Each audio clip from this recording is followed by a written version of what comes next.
Welcome to my vlog guys. Ayan na nga guys, umuwi si Papa Lito ng lasing na lasing. Grabe guys.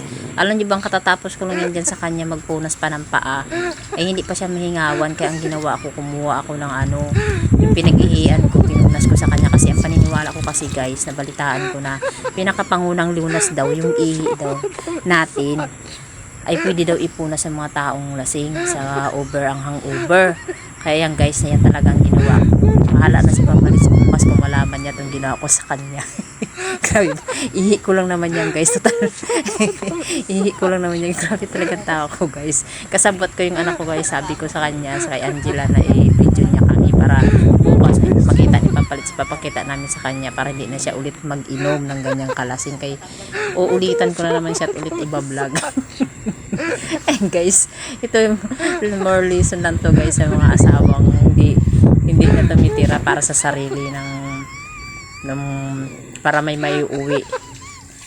Alam nyo bang kipang-kipang na yung pag-uwi guys. Kaya umiral na naman yung kapilyahan ni Mama Usa. Pinunasan ko yung guys galing sa Rinola. Inihian ko na yan ng isa pa lang guys. Kasi sabi nila talaga nakakapagpatanggal na talaga yan guys ng pagkalasing, hanggang mahingawan. Walang kain-kain guys kasi sinilipin namin guys yung birthday ni anak ko ni Ana Grace. 2 araw siging kayo inom nila ni Kuya Rinanti kasama nun doon ng mga kapitbahay namin na mga kasamahan niya sa pag-inom guys. Kaya yan guys. Grabe talaga yung naisip kong kalukwan kay Papa Lito. Bahala guys bukas kung magalit si Papa Lito na total maliligo naman yan siya. Ayaw pa yan siya guys. Hindi ganyan yan siya pag nalalasing, paikot-ikot kaya hindi yan siya nakapasok dito sa loob sa may kwarto. Diyan ko na lang siya pinahiga guys, binanigan ko na lang para kung sakali man mag-ikot-ikot yan kasi malikot yan siya guys kasi naiilas yan sa katawan niya pag nakainom, hindi niya maintindihan ang naramdaman niya, nagugutom o kasi galit niya yan guys. Pag nasa pasubo na ng inom, hindi na talaga siya makatayo. Dati naman na makakauwi siya, hindi ko man lang sinundo, bahala siya sa buhay niya kaya hindi ko lang sinusundo pa nag-inom.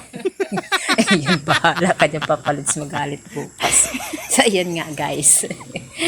Dahil gusto ko siya talagang mahingawan, pinakapit ko pa yan. Care talagang ginawa ko kay Papa Lito talaga. Tinimplahan ko pa yan guys, mainit yan guys, kaya galit na galit kasi sa akin. Mainit pa yung kape. Kinutsara ko yan guys. Kinutsara ko yan, pinapipinit ko siyang painumin para malamanan yung sikmura niya at wala siyang, ang kinain niya lang isang pirasong itlog. Tapos pinapasok ko siya guys. Yan, pinahiga ko yun sa ganyan. Tingnan nyo ga itsura niya guys. Hindi yan siya mapakali.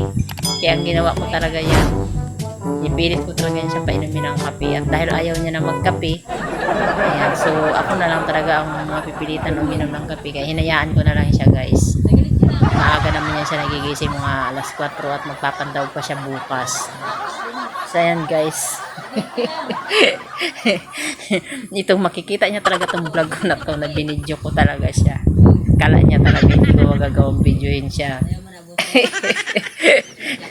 Natutulog na sa hanako guys kaso umuwi siyang lasing-lasing. Akala ko hindi siya masyadong lasing kasi galing sila sa kabila. Narinig ko na matindi yung halakak nila nila kuya doon. Rinig na rinig dito sa taas guys. Dito kasi kami sa taas, doon sila sa baba.